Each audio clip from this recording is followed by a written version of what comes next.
首先我们很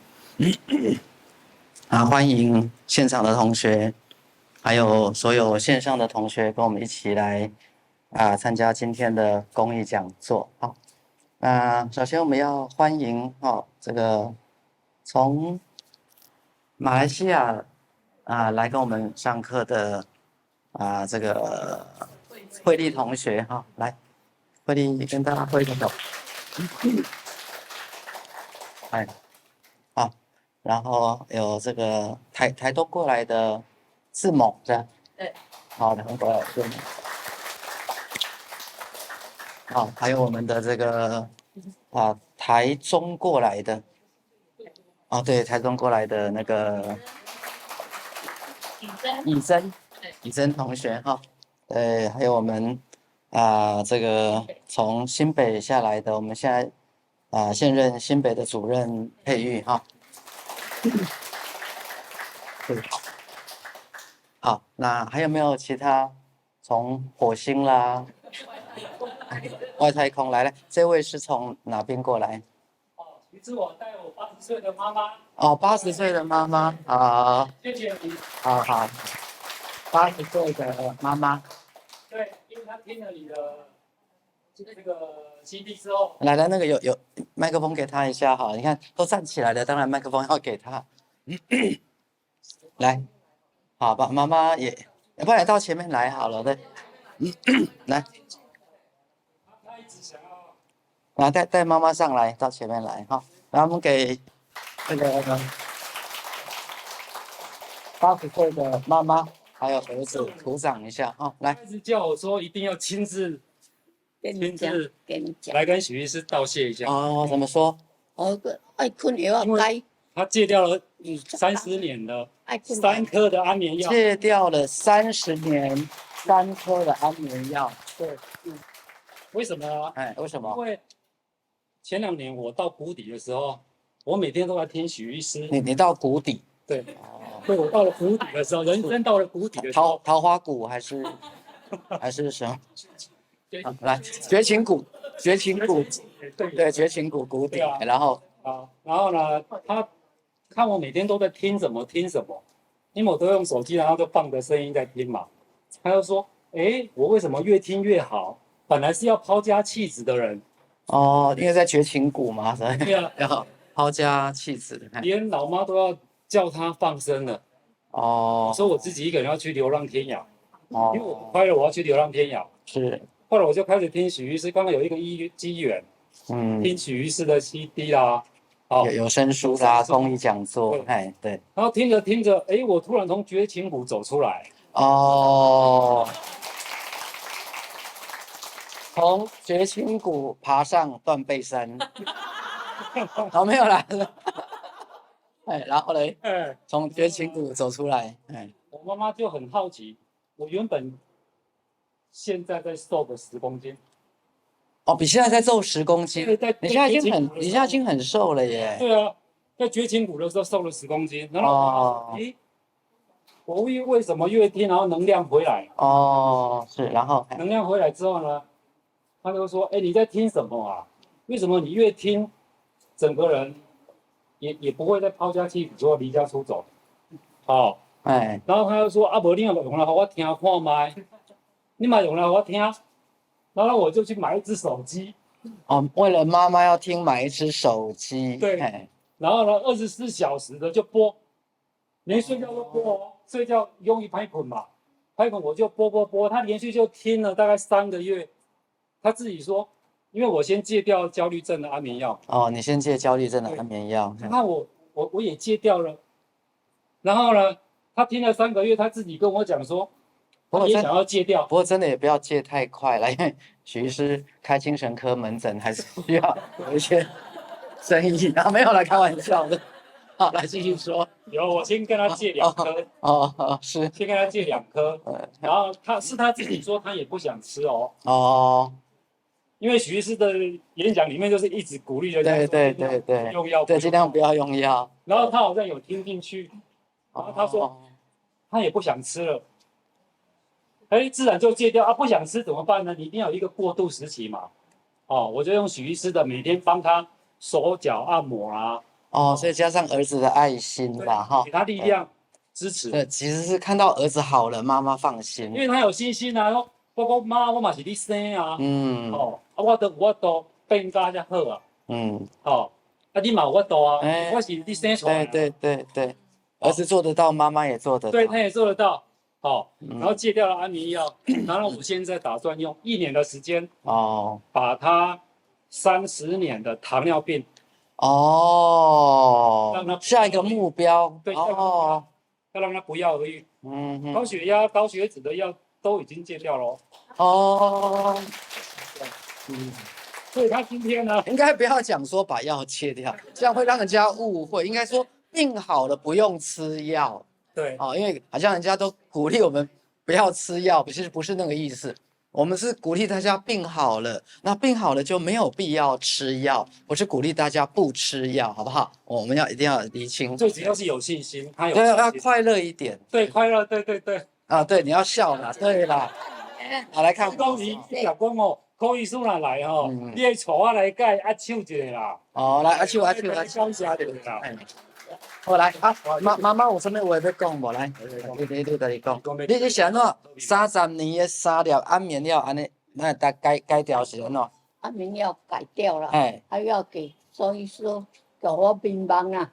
哦，我带你面包，伊讲吼，希望口语书吼，会当互暗时会当好好棒。好面包啦吼，嘿啦，好冰棒啦，我都嗯睡不着，拢袂困一啦，拢袂困一。哦，逐工拢袂困，嘿，无真的吼，因为我在跟他讲说吼，暗时乒乓毋是无困还，是有困才会面包啊，乒乓，我无系啦，哎，啊可是嘛老伙啦吼，乒乓伊家己毋知影啦。无啦，我冰棒我知啦，我还刚好来，网易口语书有来，哦，你有网去我来，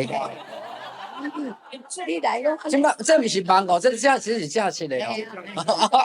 那天有忙，哦我忙我煮，安尼个通通用掉了，通通用掉了。哦网易力啦，哦，我网易力。哎，表示有困啦，表示有困吼，哎，嘿啦，哦，把疾病通通弄掉了哈，嘿啦，啊，即摆过啊，都拢足久都无眠梦啊啦，哦，就都无眠梦啊，我讲过我眠无梦。要紧啦，咱无眠梦嘛无要紧，因为梦醒嘛会变成空啦吼，梦醒变成空，亲像你的梦，阮的心袂轻松，为你我心不动。啊，不见中秋又风动，只有玫瑰雪中红。咱过来就中秋节啦，哎对。所以讲今仔日吼，我跟他属于是个咱是来参加暗会，还是来听演讲？我常常拢袂记得我是综艺人员的。其实我应该是综艺咖啦，今天要来看你啊，要来看我就对啊啦吼。嘿啦，我觉得妈妈真的很棒啦哈，哎，讲今仔日吼，嗯，要来互真正新年握一个手。我你忍忍。咱即摆是邪教的神明，来，古龙宫的公主啦，对啦，啊你有烦恼恁囝无来？你袂啊啦，即摆袂烦恼。你进前3工啊，到得高咧，嘿，啊，即摆有较肥起啦我。较背起来哈，嘿，谢谢可以输啦。哎啦，谢谢啦哈，谢谢。好了啊，希望你这个加个大的自我暗示了哈，糖尿病也是可以痊愈的，好不好？哈，好，我们给这个鼓掌一下哈。对。后来还有人带老母的，无咧阿进你嘛顺续出来好啊，我怕人都带老母来啊吼。恁荣誉到底是毋是嘛爱来登报一个？来，恁荣誉的，来。有带妈妈的，咱拢起来一条无？咱今仔那变综艺咖，欢迎来到屏东的普龙宫，来，哎，来，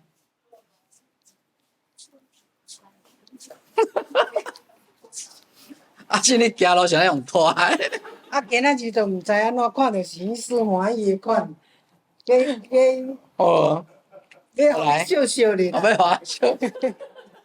来啊，最近好无？真好，安怎真好？啊，都心情好，爱水啊，哦，对，我今仔看你，你这个敢若是你查某囝的呢？啊，毋是你的，这你的哦。我家己。哦，我感觉看起来敢若恁查某囝的。啊，较早哦，身体无好啊，啊，就心情就无好，啊，就凊彩穿的舒服就好啊。哦，有穿就好啊，哟。差不多啦。因为若咧严重的时阵，去到厕所旁边哦，他就不转，就是不转，就在那里站了好久。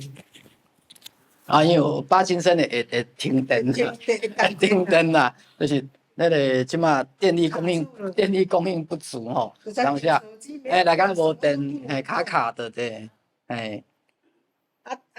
会家己爱水啊，即马会爱水啊，对啊，啊心情好啊，你是安怎心情好？啊身体较好势，自然就心情好啊。哦，身体较好势，心情就较好。是啊，真有你容易有要爆料哦，要甲妈妈闹开一下是，要甲妈妈鼓励一下无？他前天自己去医院染头发，哦，紫色的，他头发是紫色的哦。哦，哎呀，然后我就跟他讲说，你是不是礼拜天要去看许医生，怕被许医生念？他说对啊，你哪知嘛，我老婆。哦，就是今仔礼拜要来咱参加咱普隆宫的这个安坐大典，年头毛心情爱较好，无来向公主咱妹，是这个意思吗？是自然的啦，毋是假的啦。哦，荣誉感觉妈妈安怎？他因为我挂心啊，今嘛家己也可以安排伊的生活。哦，对啊，就跟以前不一样啊，就是自己会打开有声书听，自己会觉得要去运动，上课自己要去上课，变成以前心思都挂在他身上的状态，我自己也抽不了身。可是哦，就你慢慢比较放心了哈。还去打乒乓球，你昨天还打乒乓球？你巴金森也拍到一半停电无？袂变会无？卡住了。你是摕反拍还是摕正拍？还是你会停电无？都要去捡球，都简单停电这样子，对吧？都要转身的时候，挨个转这边，转那边就转袂。哦，要转2、3次啦吼，等下咱要转2、3次哈。我嘛感觉足神奇的，我会去打乒乓球。哦，给他鼓掌一下了哈。对，咱我赛斯诶吼，巴金森哥会使打乒乓球嘛是袂歹。啊，你有讲爱创新？哦，爱创新啦。啊，你迄球会跳到一半，但是停咧半空中无？球嘛巴金森啊呢。对，反正吊球要捡球的时候，对方要多出一点力。哦，好啦，但是这运动是真好啦吼，会改善健康，是无？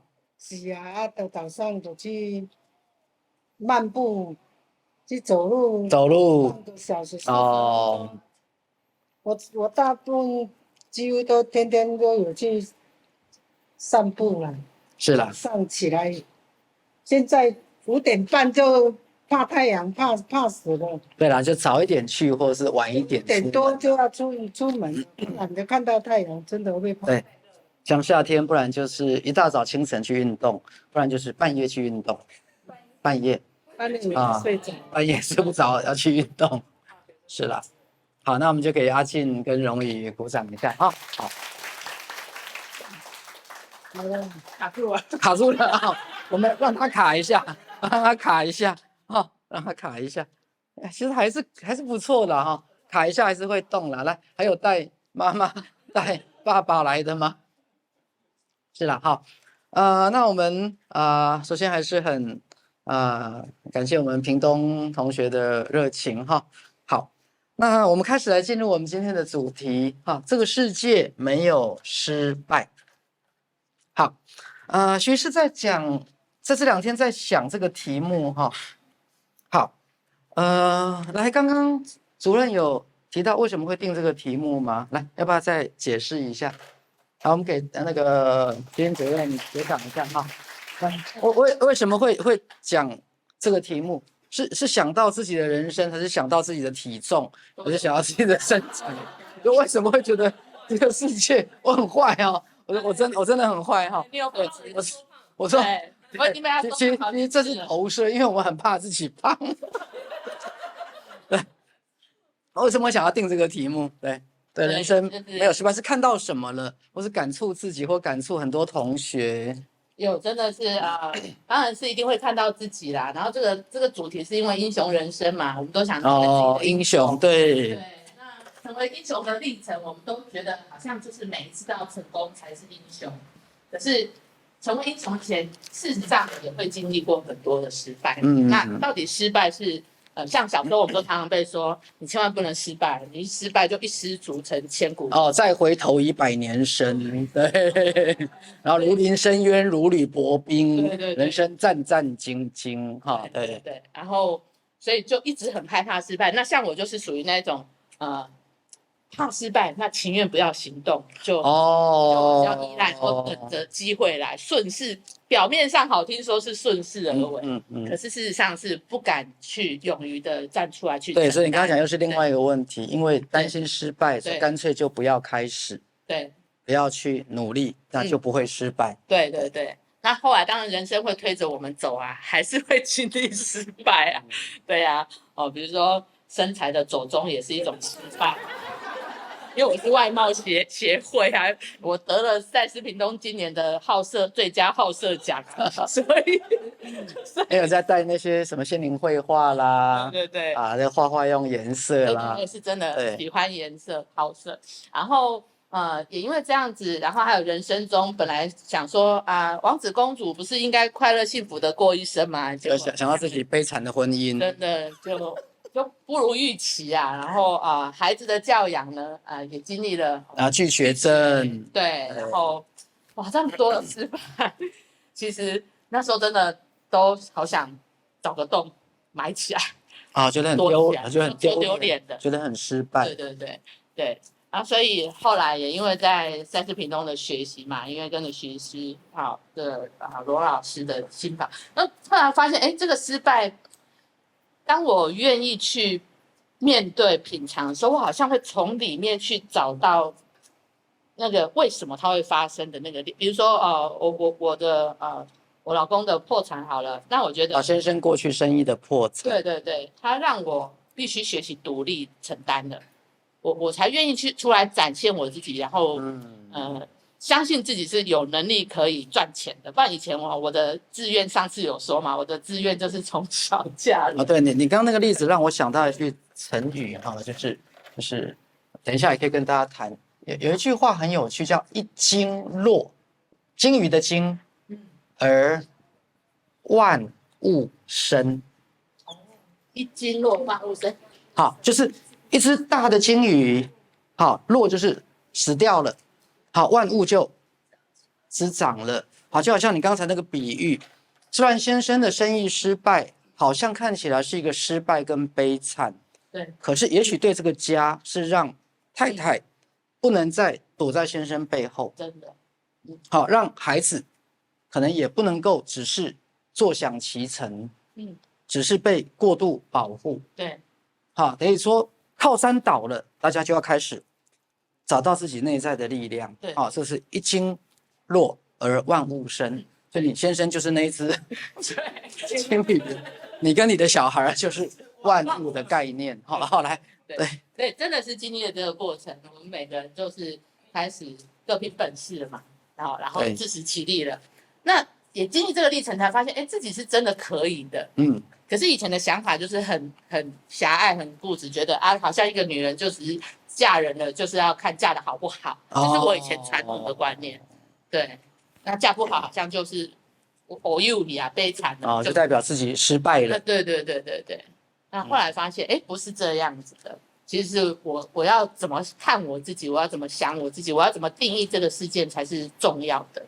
对，所以经历这个历程，我觉得我想把这个主题分享给大家。我知道大家也都会有不同程度对失败的一种看法了。是啊，对对对。好，我们谢谢我们的齐云主任哈。好，但是先回应一下刚才的巴金森的阿庆跟我们这对很可爱的母子哈，来还是要建议大家赛斯心法的学习哈，当然赛斯书的阅读很重要养成阅读赛斯书的习惯。那因为赛斯书其实是不容易的有时候内容比较深所以大家就可以多听比如说YouTube 上面的公益讲座我们赛斯网络电视台所有的公益的讲座。好，那如果你想要进一步学习的话，就可以来参加我们的冥想或我们的这个有声书有声书，那细节你都可以询问我们的工作人员。好，我们来延续刚才主任的这个说法哈主任徐师就一直在想这一句话当我们讲失败的时候比如说今天的主题，这个世界没有失败。好，那当我们讲失败这个东西，第一个，你是用什么角度，跟用什么范围来？那这个观点很重要，因为其实为什么要这样讲因为我们之所以会痛苦跟悲哀，是因为我们用一个很狭隘的角度来看事情。好，各位，我们要记得这件事，我们常常用很狭隘的角度看一件事。OK， 好，什么意思呢？徐师刚提到，一鲸落，一个鲸鱼，好，就是庞然大物。OK， 死掉了，坠落了。则怎么样？万物滋长。你从鲸鱼的角度来讲，它失败，它死掉了。你从万物的角度来讲，怎么样？万物欣欣向荣。好，但是如果你从鲸鱼跟万物一体的角度来看，其实这是宇宙的什么？新陈代谢。所以徐师才讲所谓的失败。看哪一个角度，看哪一个范围。比如说刚刚讲，主任提到过去先生事业的不如意，当然对这个家造成冲击，带来阴影，的确会走过一些绝情谷啦，什么桃花谷啦，就是一些低谷的过程。这个家绝对不好受，包括这个婚姻，包括对小孩来讲，可能都会有。学业的问题，拒学的问题，我想那个过程其实是辛苦的，是不舒服的，我想这是肯定的。可是刚刚徐师讲，失败看你从哪个角度跟范围。先生的事业不如意，太太一定跟着难过嘛。可是最后你必须要怎么样？我总是要过日子，我总是要为了这个家奋斗下去，所以反而激起了家庭其他成员的什么力量？好，于是可能造就了今天的屏东的主任，于是也造就了孩子，可能经过了拒学，经过了课业的失败，可是孩子未来就知道他更要靠谁？自己。他更要靠自己，他更要知道自己要的是什么，他更要走他自己要走的路。好，所以今天徐师在跟各位谈失败这个议题的时候，我会从什么角度？从哪一个范围？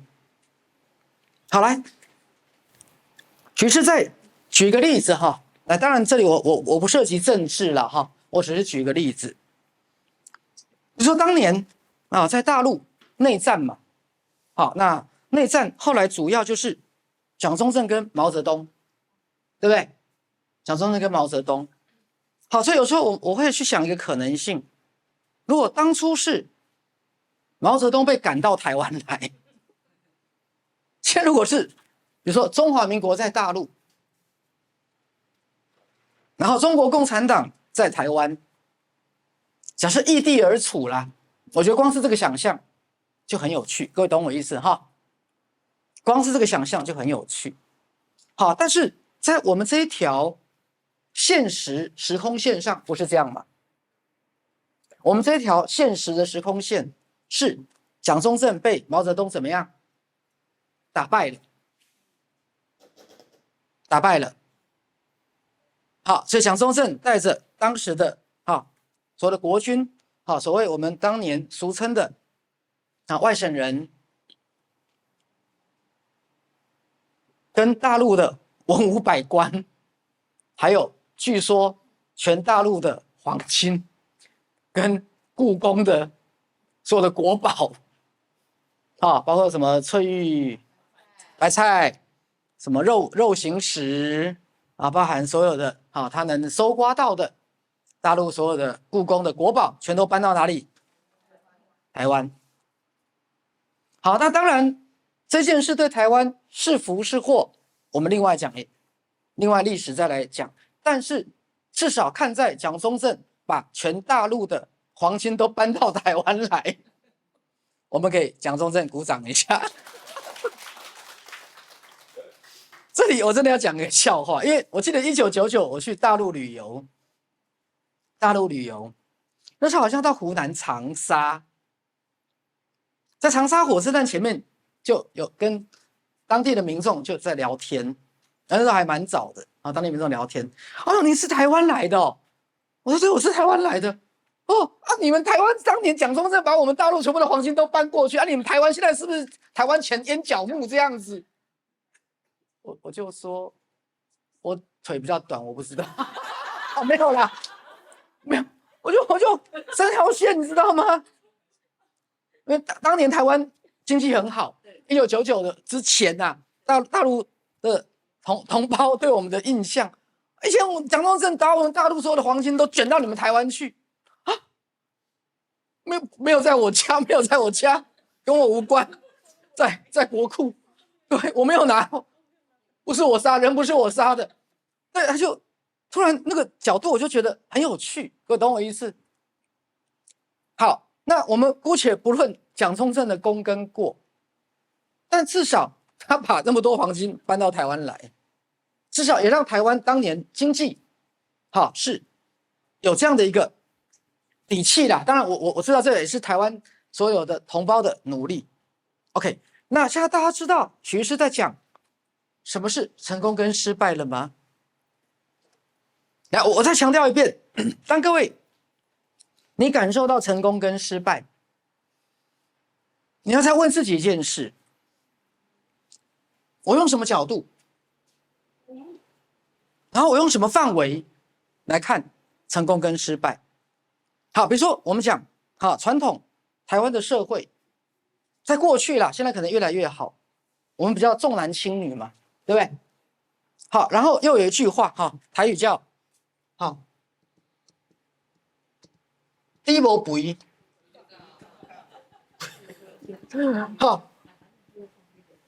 肥有够，就是你养猪，因为儿子是猪嘛，女儿是狗嘛，就最后子女不孝，就猪狗不如嘛，这成语就这样来的。同学不知道吗？今天知道了我们一边演讲会一边会教大家每日一字跟每日一词跟国学简介猪没肥，肥到狗。好，传统农村养猪，当然我要猪肥嘛，猪肥我才能卖钱嘛，对吧？狗怎么可以肥呢？狗是要看家护院的嘛，狗是要去追坏人的嘛，一个胖狗胖嘟嘟很可爱的跑过来，那坏人就会这么可爱的狗，它要干嘛？没有用。好，所以在我们以前重男轻女的社会里面，觉得儿子没成就，女儿念到博士，第一波肥对告。各位从猪的角度来讲，你觉得怎么儿子没成就，对不对？可是从女儿的角度呢，她会觉得自己怎么样？很有成就。好，所以徐师再讲一遍，所谓的成功与失败，你不能用一个很狭隘的角度来看待，而是如果你用一体的角度，如果你用更大的范围，它其实就是宇宙的新陈代谢，它也是佛法当中讲的成住坏空。成住坏空。好，比如说我们讲儿童、青少年、青年、成年、初老年跟老年。一般来讲，我们也会觉得从儿童迈向成人嘛，越来越好嘛；迈向老年就越来越怎么样？越糟。好，老年人就是容易生病嘛，容易老，容易没用嘛。所以有时候我们也会觉得老的是一个什么？失败。好，因为我们整个社会都在颂扬什么？年轻嘛。对，所以徐师跟大家开过玩笑啊，你们走进百货公司，在百货公司1楼最抢眼的那个专柜都是卖什么？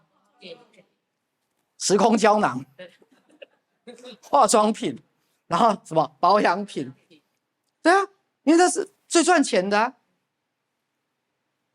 所有人都觉得老就是代表什么？失败。老就是代表失败。好，年轻就是代表青春嘛，愉悦嘛，活力嘛，健康嘛，对不对？好，那甚至有时候，像之前徐师有个个案啊，他就一直努力存钱啊，想要买一间自己的房子，甚至小公寓、小套房也好。我就问他为什么，他就跟我说：“徐师，你不知道吗？有时候年纪大的人租房子租不到，房东不租给老人，尤其是单身老人，因为怕你死在里面，还要很麻烦，对，这就很悲哀。那我就说，那好处就是你要努力让自己健康啊，好处就是你要努力让自己活得很好啊。好了，那徐师的意思是说，常常在我们的框架式的社会的概念，我们会用一个很狭隘的范围，或是会用一个如果以时间的长短来讲，会用一个很狭窄的焦点来看成功与失败。好，比如说我们讲股票跟房地产，来，股票、房地产会不会在2-3年会震荡？好，人家就问我啊，买股票、买房地产到底会不会赚？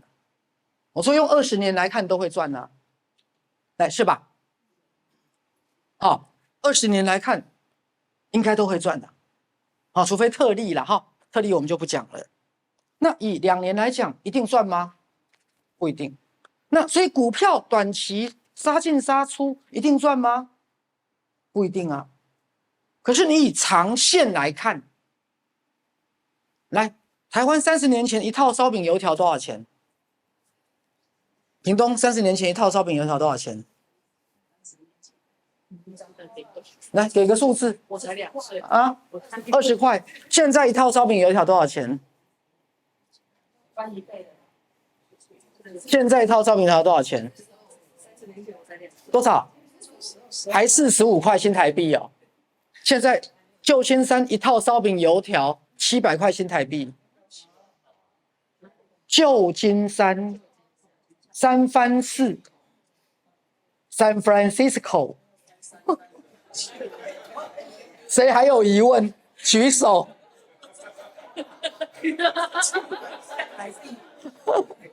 各位，旧金山一套烧饼油条700块新台币。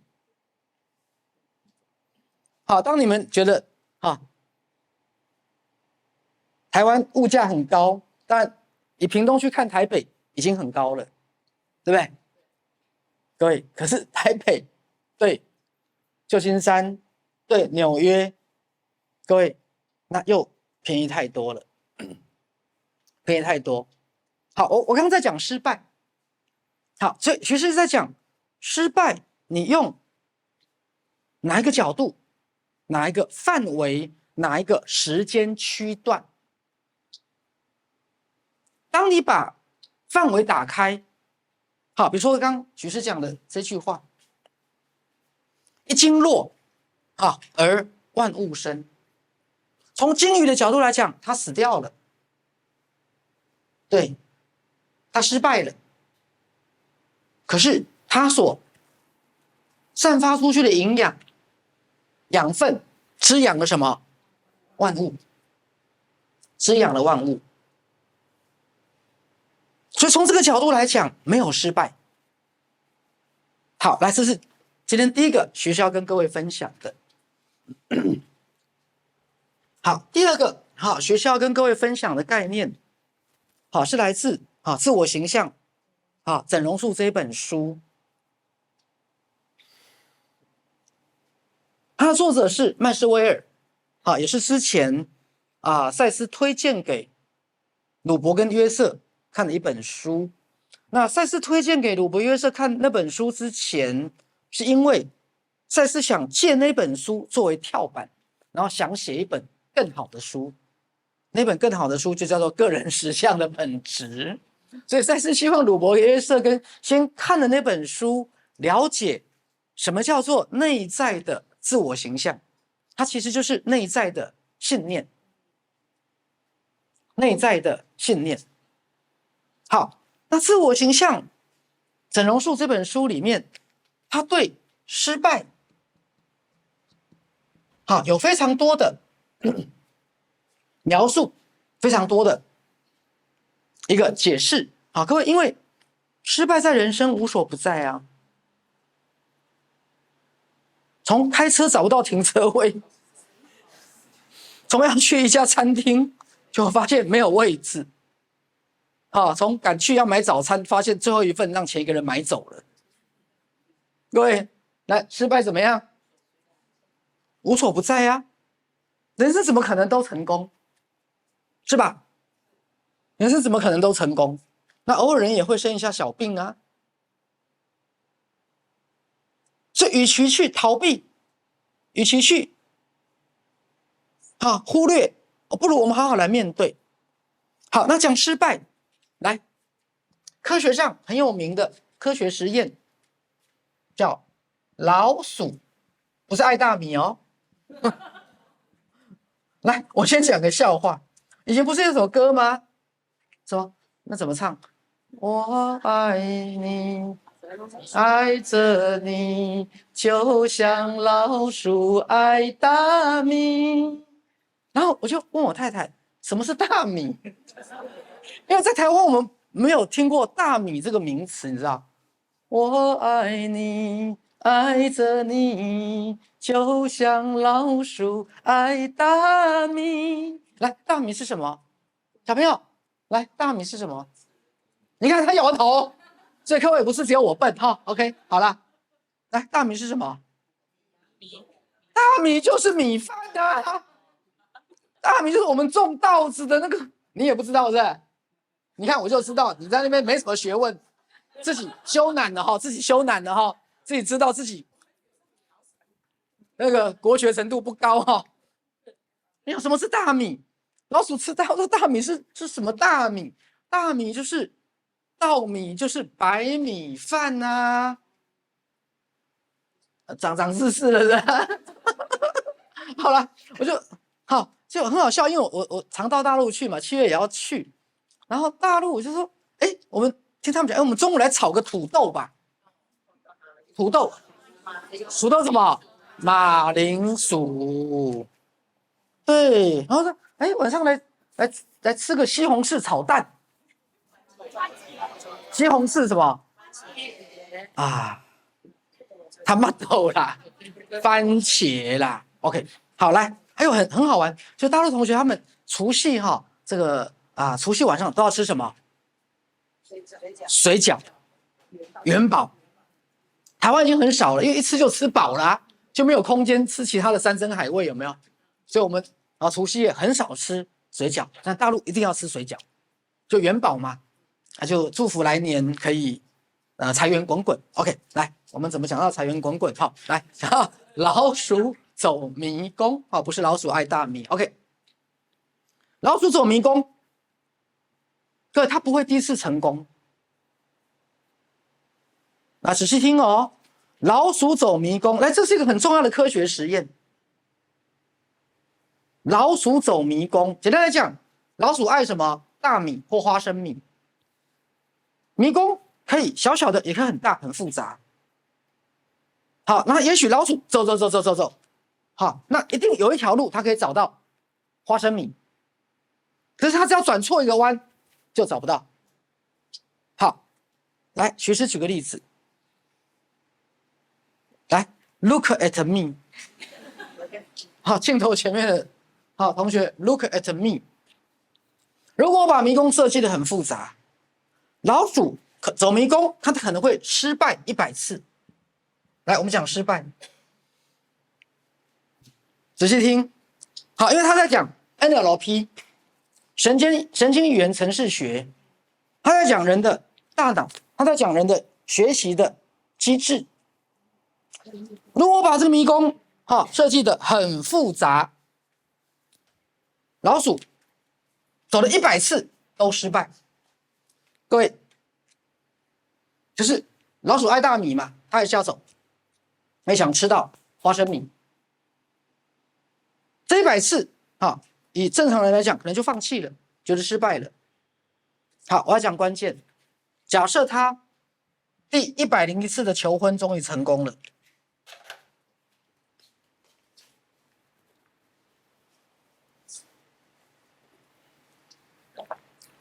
好，我在讲这是科学实验哦。老鼠如果第101次成功了，它失败100次，它只要成功1次，它的大脑就会记住这个成功，未来它每一次都会成功。我们给老鼠鼓掌一下。我不知道各位有没有听懂我在讲神经学。以神经学来讲，人的学习历程，其实人的潜意识不应该一直记着失败。各位，那是你们后来脑袋秀逗小破你知不？各位，以神经学理论来讲，以所谓的 survival 生存，以所谓的 NLP 来讲，人的潜意识跟大脑是不可以一直记着失败的经验。如果你的潜意识跟大脑一直记着失败的经验，你人生未来就只有失败。懂了吗？记起来了？因为大脑的设计是用来记住什么的？是用来记住成功的。各位，那为什么要失败？因为失败100次是为了什么？失败1次就表示那个no， 我就知道那个。第2次就知道，这个 no。第3次 no， 到101次，yes， 有没有？我就知道那个不是我要的，我要的是什么？圈圈的这个地方，明白了吗？所以一直记得失败，一直回忆失败，一直缅怀失败的，就注定你是一个失败者的人生，因为你违背了大脑的设计，你违背了神经学的设计。各位，很多人一辈子在记得失败。好，跟我们下午工作坊我们会细讲。好，下午工作坊我们会细讲，所以开始变成自责。哦，我怎么会眼睛瞎了挑着这个男人呢？我怎么会肚子瞎了生了这个小孩？肚子不能瞎啦，就我怎么会肚子吃太多虾，肚子吃太多虾生了这个小孩呢？好 ，OK， 不是这样的。好，来刚讲神经学的设计，潜意识的设计不是让你来记得失败，各位，它不是让你来记得失败，它是让你来知道这条路行不通，直到有一条路行得通了，前面100次都怎么样？忘记。所以老鼠只要他第101次走对了，他就把这条路怎么样记在脑海里面，他第102次、103次、104次全都怎么样？全都对了。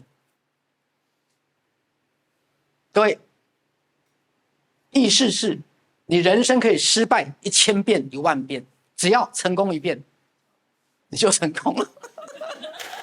鼓掌。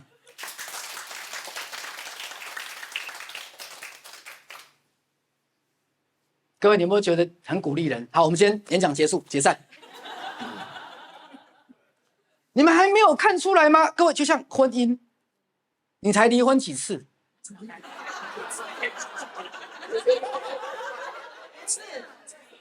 你才离婚几次？来，在座最多次的请举手。遇到第一个男人或第一个女人失败，第二个女人失败，第3个女人失败。来，各位，最后第101次成功，你就怎么样？就成功了。前面的100次通通怎么样？归零，对，就是归零，就是这个意思。成功了。各位，那是因为就好了，就是这样的意思嘛。比如说我们以前小时候都念嘛，国父孙中山怎么革命几次？他前面10次失败，第11次成功就成功啦。来，是不是？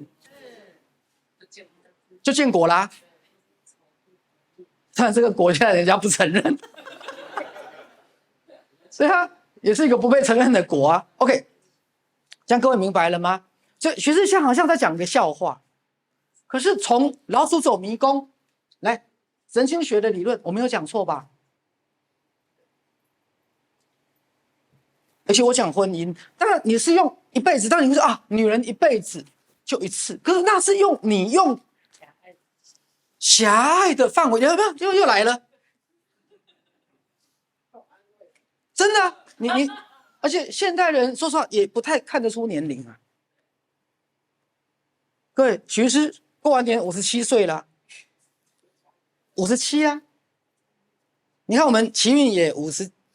小你2岁，你为什么要加到57？我过完年嘛，我喜欢往上加一点点嘛。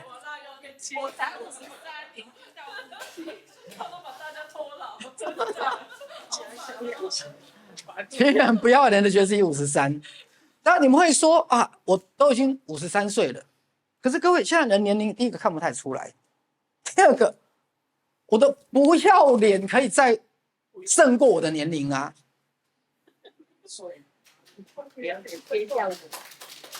对，那完整的句子是：树没有皮，必死无疑；人不要脸，天下无敌。好，我们现在这个社会很多多元化，很多多元化，看你用什么范围，用什么角度。各位，按照学士刚才讲的，老鼠走迷宫。来，我用这个角度，比如说来讲婚姻，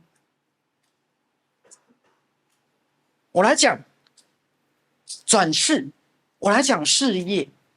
说男人创业好了，因为男人很在乎事业嘛。好，创业1次、2次、3次，好，让你失败10次。假设第11次你成功了，请问你成功了没有？你就成功了。好，来各位，所以我要讲，那今天我要送给大家很重要的一句话：1次失败不等于1次成功，懂了吗？我真的要讲100次失败也不等于1次成功，只要1次成功就大于 N 次失败，来，对不对？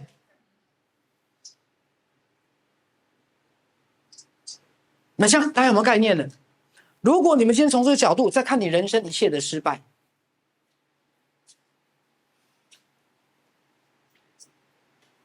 只要1次成功就大于 N 次的失败 ，N 等于无限大。来，同意吗？对。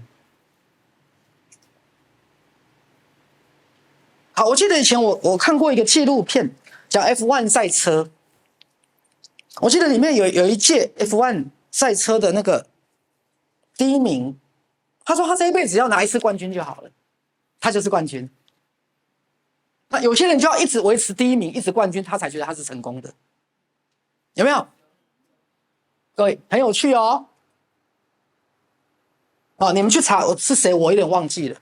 好，有一个 F1 的赛车手很有名，他告诉他自己，我只要在世界 F1 的冠军赛拿过1次冠军，我就是世界冠军。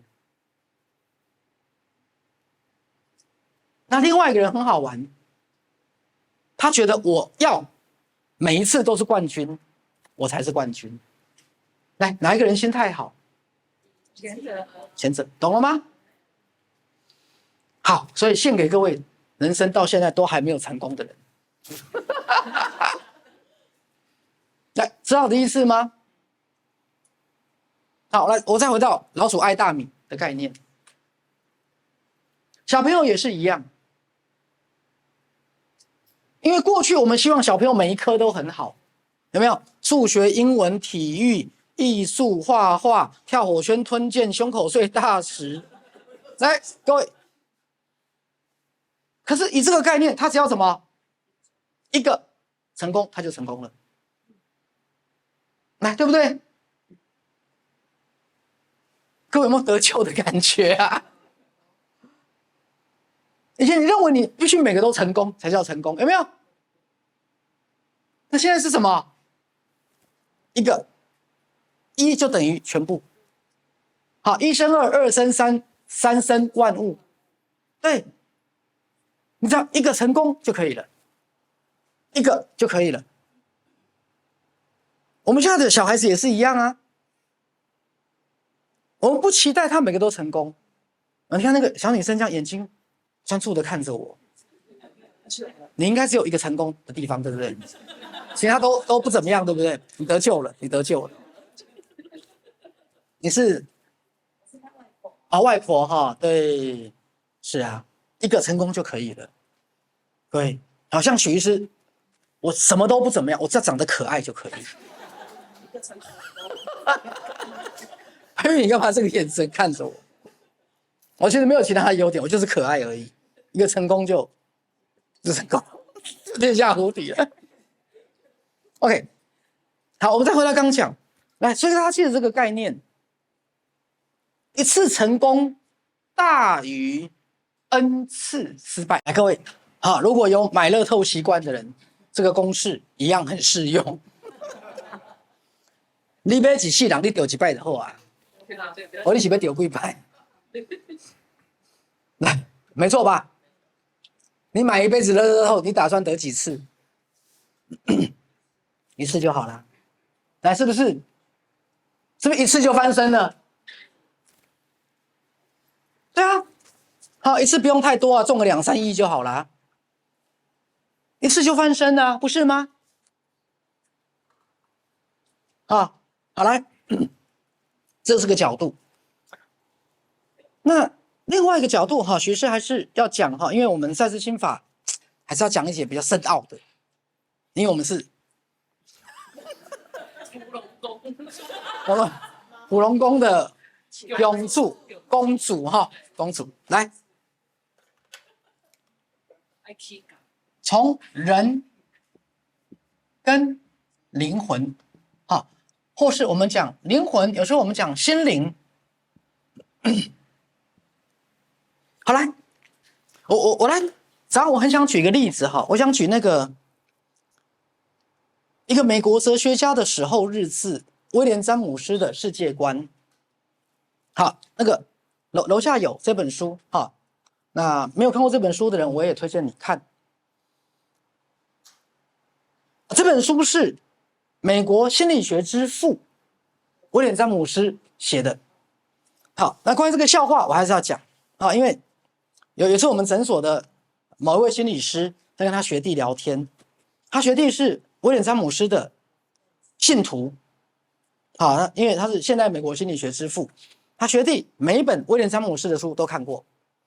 后来我们诊所的心理师就在跟他学弟聊天，就跟学弟说：“哎，学弟，我最近在看赛斯文化的一本书，威廉詹姆斯的著作。”学弟说：“学姐，好，他是台大心理研究所的。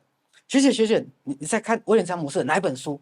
我是他的铁粉，威廉詹姆斯的每一本书我都看过。”就我们那个诊所的心理师就开始很腼腆的，我在看威廉詹姆斯死掉才写的那本书，因为我们赛斯文化出的书很多都是死人写的，活人写的比较少啊，都是死人写的。OK， 简单来讲，就是威廉詹姆斯跟鲁伯产生一个连结，好，所以透过鲁伯把这本书写下来。OK， 后来他就跟他学弟说：“学弟，不好意思，这本书是威廉詹姆斯死掉才写的。”OK， 好，那熟悉威廉詹姆斯的人会知道，他虽然是哈佛的教授，被誉为现代美国心理学之父。他在活着的时候创立了一门心理学叫实用心理学。可是威廉詹姆斯一生饱受忧郁症所苦，也数度想要自杀。各位就像最近的那个李玟 Coco 一样，威廉詹姆斯饱受忧郁症所苦，他自己本身是心理学博士，他自己本身，这边有你的位置，请慢慢挪动过来。OK， 可是威廉詹姆斯这一生饱受忧郁症所苦，你可以说他的人生是失败的。忧郁症嘛，怎么会一个心理学博士是忧郁症呢？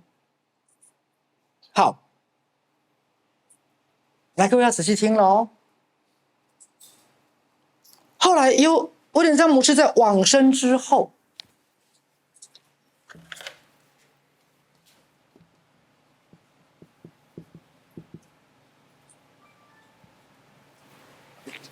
仔细听，他在往生之后，他发现忧郁症是他创造，是他要的。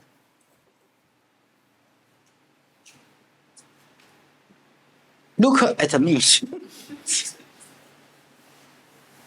好，有时候你们这一辈子发生很多事，你不知道为什么，往生之后，你会突然发现，要求原来是我自己在投胎之前我自己设定的。对，但是知道这句话没有用，你要知道为什么。我要跟大家解释为什么。所以赛斯心法不是告诉各位一堆华丽的、不切实际的、打高空的、高大上的东西，是你要知其然且知其所以然。好，威廉詹姆斯在死掉之后，他发现原来这个忧郁是他要的。来，我其实可以给他听为什么他要这个东西，因为他自己的本质本来就比较像什么哲学家。来，各位，你们知道什么是哲学家吗？就是有时候关心天上的星星比关心地上的坑洞更多，所以走路想着人生大道理就掉到坑里面去了。各位就懂我意思哈。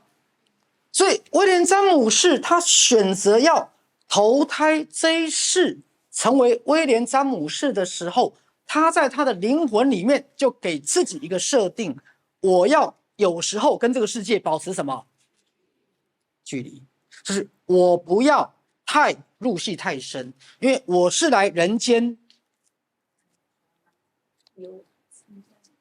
参观，就像各位你去参观动物园，你看到猴子园，你会跳进去当猴子吗？不会。你不会，你在旁边观察他们。因为威廉詹姆士他本身他就是一个心理学家，他本身的灵魂就是一个哲学家，所以他到人间来投胎的时候，他本来就告诉自己，威廉詹姆士，你记得要跟人们怎么样保持距离，你记得你是来当 observer。What is observer？ 观察者、观察员，懂我意思吗？就你不是只是来体验人生百态的，你是进到人生这个游乐场跟动物园来看其他人是在玩什么把戏的。来，各位懂我意思？来，学校讲了哦。来，在座同学，可能你曾经有过一些忧郁的状态，你曾经可能躺在床上3个月、半年，你曾经可能觉得自己失落，不够好，不想参加同学会，不想出门，不想见朋友，不想接电话，不想回讯息，有没有？那做什么都没动力，有没有？对什么都失去兴趣，有没有？各位，你得到忧郁症了，该吃药看医生的，中计的啊 ，OK。普龙宫的公主，他没有听懂那个普龙，普通的普，龙王的龙，普龙宫。因为之前我们曾经开过玩笑要盖赛斯庙，那我想把赛斯庙改名叫普龙宫，供奉普龙宫的老大叫赛斯，他的供奉当机就是在下小弟我。你们马来西亚有普龙宫这个名词吗？好，就是很两光啦，就是很辣惨啦。对 ，OK。为什么没有辣惨宫还是乌龙宫什么的 ？OK。好，所以刚讲，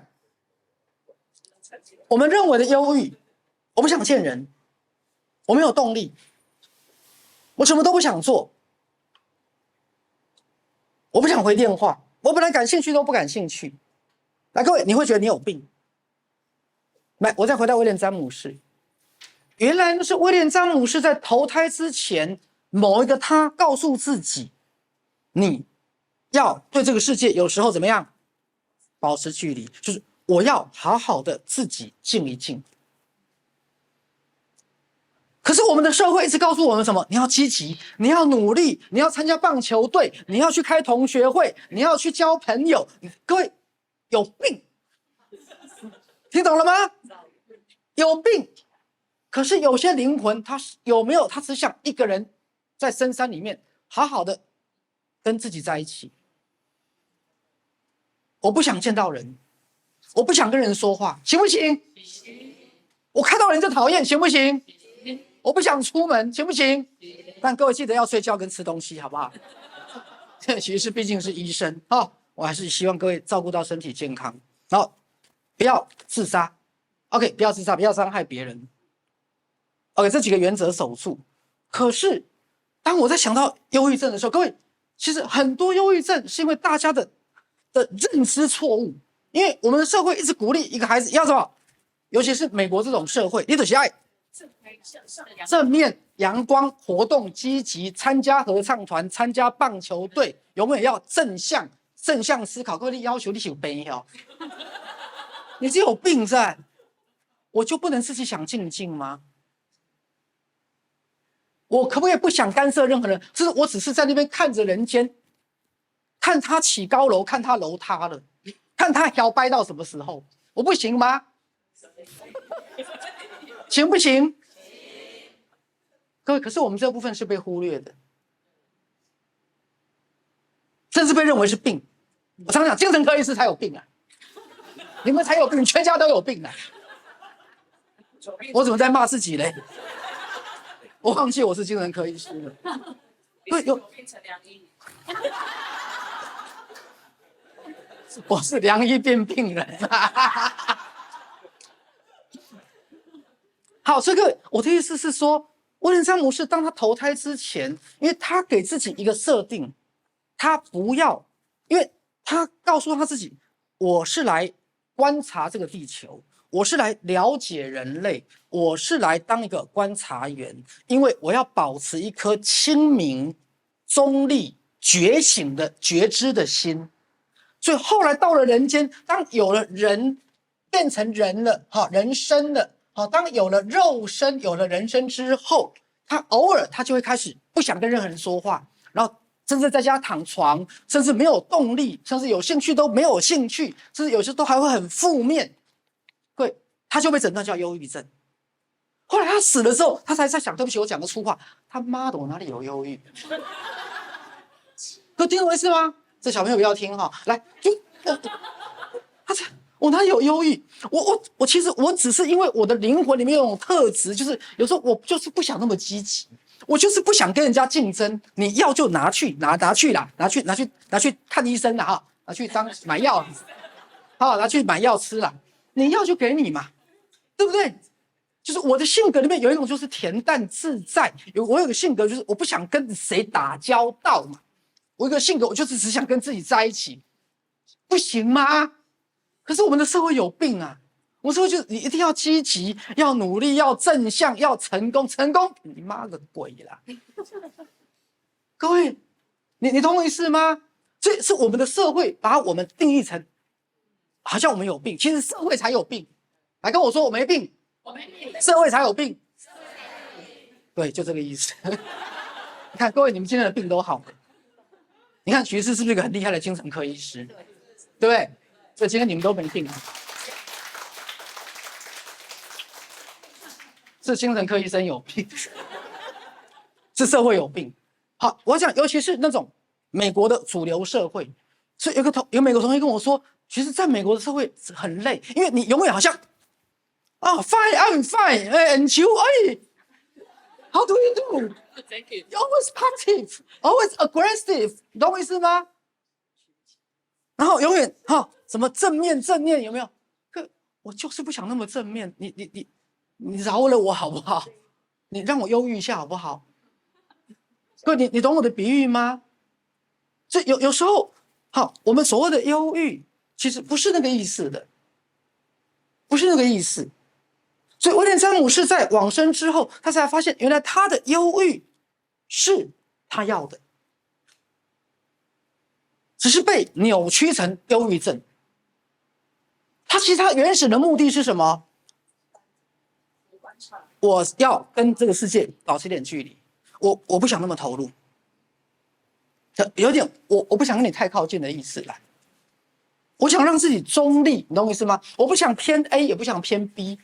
我不想太阳光，也不想太负面，我只是想让自己好好的去看看这些东西，然后去沉淀我自己，去修炼我自己，甚至跟我自己的感觉在一起。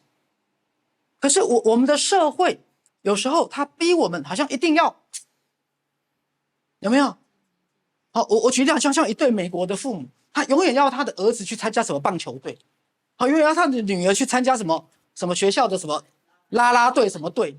对，我不想跟谁参加什么队，我只是想自己队。也许我只想自己人到森林里面散步。对，可是我们一天从头到晚看到那么多人，有没有？我只想一个人静一静。好，可是这个东西，当你不明就里，你不了解灵魂的本质，它就会被诊断什么？忧郁症。他被诊断忧郁症。好了，徐师来讲失败。来，我先来破这个主题。为什么这个世界没有失败？所谓有没有失败，是从人的角度、人生的体验，是从一个价值对错的社会标准。你赚大钱就是成功，你没有赚大钱就是失败。你婚姻美满就是成功，你离婚就是失败。好，你结了婚11年没有生小孩就是失败，你结了婚有小孩还要一子一女，它叫好字，叫成功，对不对？那像徐氏没有小孩，什么？失败，懂了吗？这就是失败。是啊，可是后来我看到那些有小孩的更失败。大家你要起心落命，可懂我意思哈？对，你看我养2只鸟，对，爱骂就骂，爱打就打，真的惹毛我的窗户打开，让它飞走就没事了。这一段不要让我太太听到，不要让她听到，回家她会杀了我。你孙女等一下可以自己一个人走掉，把她留在这里，窗户打开让她飞掉吗？小朋友，你等一下自己飞掉好不好？这样阿嬷回去就不用带你了，也不用帮你准备午餐了。来，各位明白我的意思吗？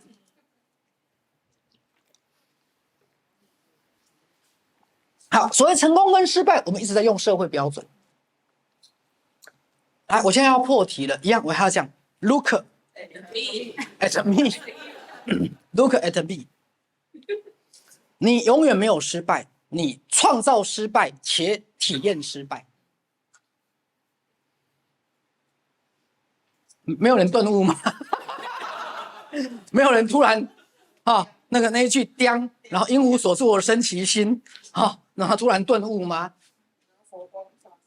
对，各位，这世界没有人失败。好，就像以赛斯心法我会说，这世界没有人死亡，只是进入轮回。来，我有没有讲错？没有讲。对。好，来，我讲个笑话。比如说以前我在医院当医生的时候，比如说安宁病房当医生或癌症病房，每次有个病人死掉了，我可能那天就会到那个3楼的婴儿室，再去看一个刚生下来的 baby。为什么？因为一个离开，一个回来啊。来，都会懂我的比喻所以我在医院，如果有一个病人往生了、死掉了，我就会到3楼我们的新生儿病房，就进去看一下 baby， 然后捏一下脸，趁爸妈不在的时候。我是医生嘛，你能怎样？好了，我开玩笑，我没有捏了有兴趣你干嘛笑？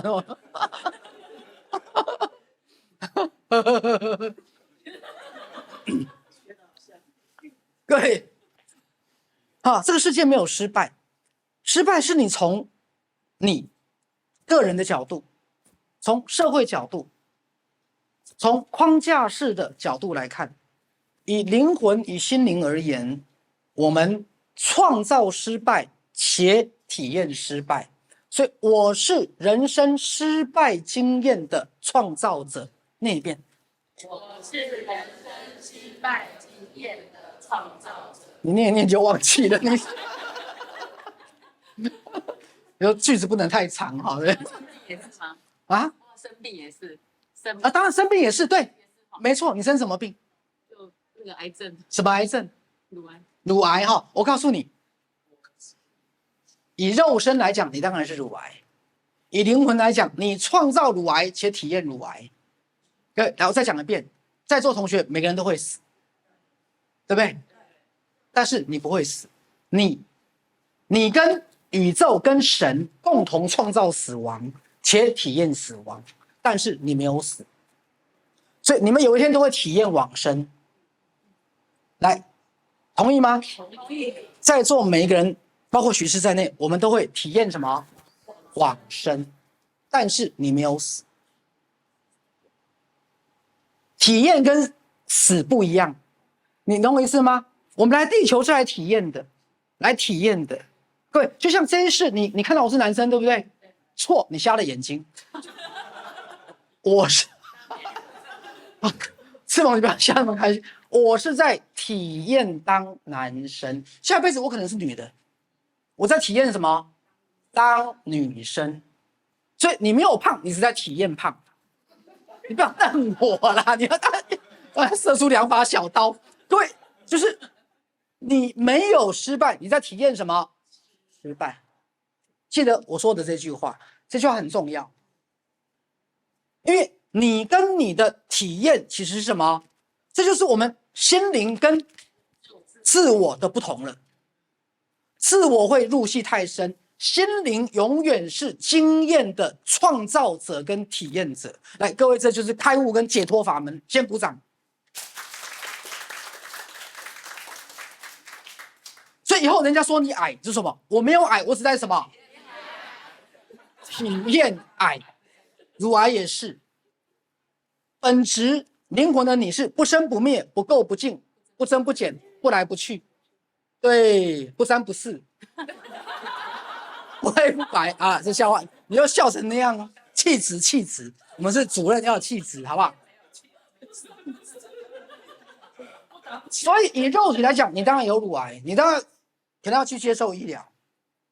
但是我还是要推荐我们的心灵驿站，好不好？我们现在有一个赛斯的网络医院的一个测试版，叫心灵驿站。好，那有癌症的人啊，麻烦跟工作人员联系一下。好，我们有个他是跟那个玄奘大学做研究计划，好，所以它有一些经费是补助的。好，因为我们的台湾身心灵全人健康医学会，它有一系列的医学研究计划。好，那许医师是台湾身心灵协会的这个学会的这个医学会的这个理事长。好，所以我们有一个研究经费，我们有一连串的研究计划。好，所以麻烦在座的同学或你们周遭有亲朋好友有癌症的情况，好，麻烦打这个空没有啦，这次电话是假的哈。跟我们的这个工作人员联系，那我们有一个医学会有这样的研究计划。他也是要付学费，但是他有补助，所以比你们想象中的便宜就对了啦哈，因为他是跟研究单位做研究的。好，所以刚讲以肉体跟人生来讲，你生病，可是你要记得，以灵魂层面来讲，灵魂永远是他所体验经验的创造者跟体验者。所以意思是什么？意思是这个世界没有失败，只有失败经验的创造者跟体验者。鼓掌。好，各位，这就是一个比如说赛斯讲过，你的思想不是你，你的情感不是你，思想情感像蓝天的白云流过蓝天，但是天空不是云，云不是天空，但是云会流过什么？天空。来，懂了吗？那如果你把你的思想一直执着，它就变什么？执念。那如果执念很多的人，就要看一部台剧叫《不良执念清除师》，因为你的执念就会变什么？鬼怪。我最近经过那个人行道，看到一个大人牵小孩，都会觉得会心一笑。我知道你们不知道我在讲什么，好，去看这部台剧，叫《不良执念清除师》。OK， 好，回到刚刚讲，执着在我失败了，我怎么可以失败？我不可以失败，我失败代表我没用，我该死。自责，各位，这就是执着。你可能就会想要自杀，明白了吗？因为你执着在什么？我这一生都是失败，我是个失败的人。各位懂了吗？你就会活在痛苦里面。我这一生都是失败，我怎么那么失败？好，我是一个失败的老母，失败的老爸，失败的头家，好，失败的囝，失败的查某囝，我是一个失败的人。可当你觉得失败，你觉得很痛苦，你觉得没有价值，你就会想要自杀，来，对不对？不然 Coco 李玟为什么会想要自杀？他那么好，那么优秀，来，明白了吗？好，两大打击嘛，一个他没办法怀孕，一个他先生不断的外遇嘛。是啊，可是我还是要讲，人都只会看到失败，不会看到他的什么成功。好，那记得刚才那个公式吗？ n 次失败小于1次成功。他也只结过1次婚啊，来用这个笑话了哈。还有几次 ？n 次。对，所以万一有一天许是离婚了，他不会了哈。对，万一有一天离婚了，你怎么样？ n 次，还有 n 次，因为我知道窗户打开让2只鸟。你今天回得了家吗？放飞自我，放飞自我。OK， 好，所以以肉身的角度来讲，我们可能掉在自我。来，各位，掉在自我 ，ego， 我失败了，我失败了。来，人生各式各样的失败，好，是啊，人生各式各样的失败，失败怎么会少呢？从早到晚，好多啊，好多啊。好，那是因为我们一直执着在刚讲我们的人生、肉身，我们的这个狭隘的人生。从这个角度来看，从自我的角度来看失败。好，从灵魂的角度来讲，来徐师再先给大家一个安慰哈。从灵魂的角度来讲，没有失败，因为灵魂是所有各式各样生命经验的创造者与体验者。来，我跟各位开个玩笑，如果我们今天是一个不生不灭、不垢不净、不增不减的灵魂，这个灵魂到人间来，你觉得他会不会想要体验一点失败？来，各位，我跟大家开个玩笑。那天我才跟我太太聊天，聊到这个部分。好，一个人长得高富帅，做什么都很好，一赚就赚大钱，好，一嫁一娶就美娇娘，事业一做就成功。你活着干什么？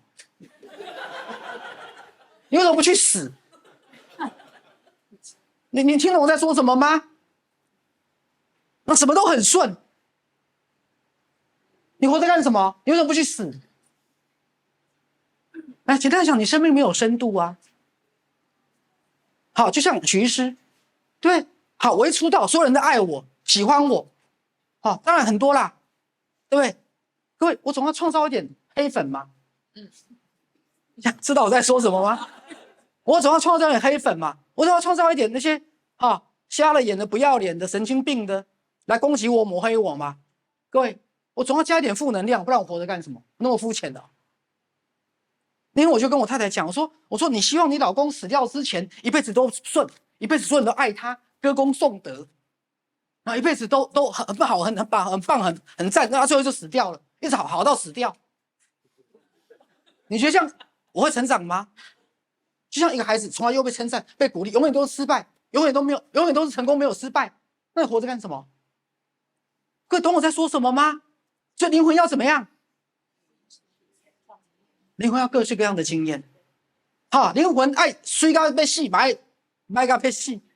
各位，因为卖力在发展心灵能力啊，你水你就去水啊。各位，所以给长得丑的自己鼓掌一下。你们为什么每个都鼓掌？因为我们小时候那些很漂亮的功课都不好啊。对，很漂亮的功课都不好，因为都去谈恋爱啦。那些长得很善良、很安全的，就默默一直念书，因为没有人追他嘛，也没有心思，也没有人去找他谈恋爱，就一直念，一直当博士啊。胖的没有啦，有很可爱。各位，当然这是一个笑话。好，可是其实有没有让各位看到，你们认为的成功跟失败不是这样的？来，我也有很多个案，夫妻感情很好，每天都如胶似漆啊。后来有一个走掉了，他也是觉得怎么这样子？我就说，那就是他放你假，要让你靠自己啦，要让你靠自己啦。对啊，各位，因为宠物有一天也是要试着当野生动物啊，对不对？他们永远当宠物。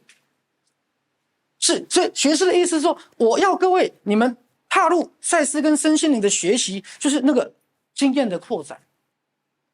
好，包括生病也是，包括失败也是。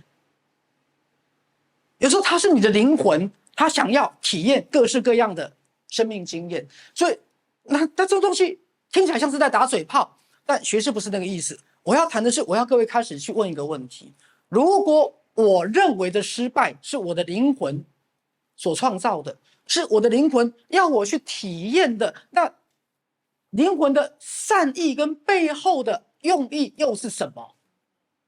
好，各位，就像比如说我是一个爸爸，当然我不是一个爸爸啊，我的小孩又高又帅又聪明，大家都很称赞他，我这个爸爸就会越看越什么担心啊，不是堵拦啊，你这心胸又狭窄了。爸爸怎么会去嫉妒自己的孩子？我不会堵拦，我只会每天在那边画虎跟兰花。好了，各位，我一定会很担心，这孩子万一受不了挫折怎么办？这孩子万一一路都这么顺怎么办？这个孩子万一经不起失败的磨练怎么办？他没有去过绝情谷，他没有去过桃花谷，他怎么上断背山？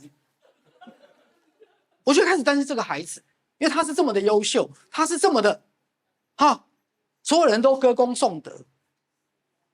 各位，好，那也许命运就有一天让他被误解，让他被陷害，让他买房子，钱也没有，房子也不见了，对不对？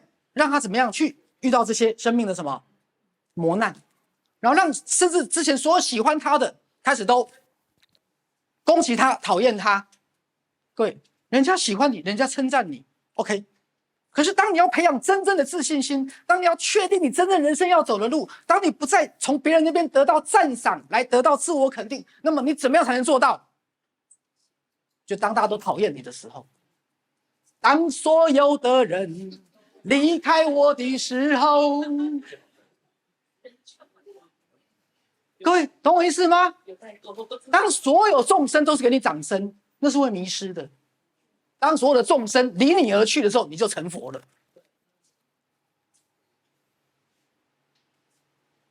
各位，我不知道你们有没有听懂许诗的含义。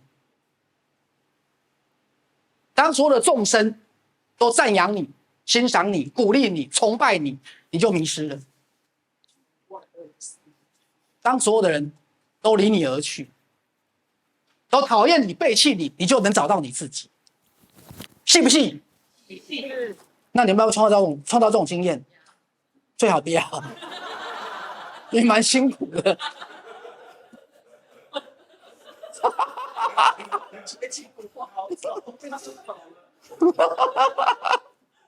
来，学士的意思是说，有时候在失败的人生道路上，你更能找到你自己，因为你自由了。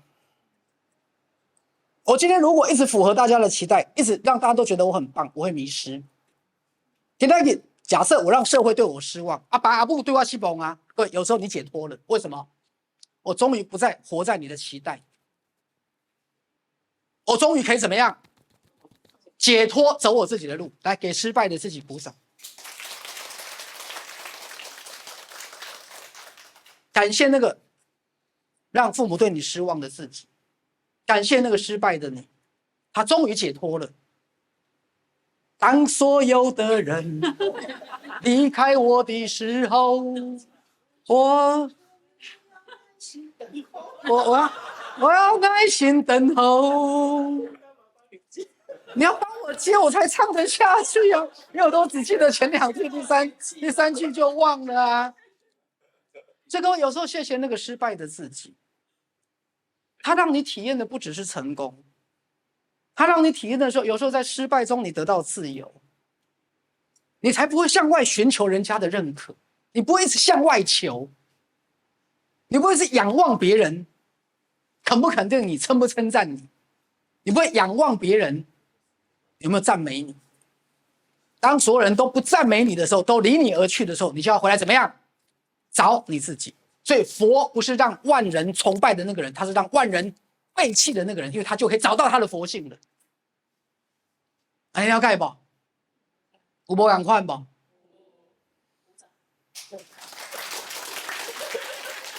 你干嘛代替我叫大家鼓掌？我要记得接。我要叫你接唱歌，不是叫你接这个。好了，我们时间到了哈，来，学士先做一下结论。你没有失败。你要记得，你认为的失败是你的自我。从灵魂层面，你是伟大失败经验的创造者与体验者，好不好？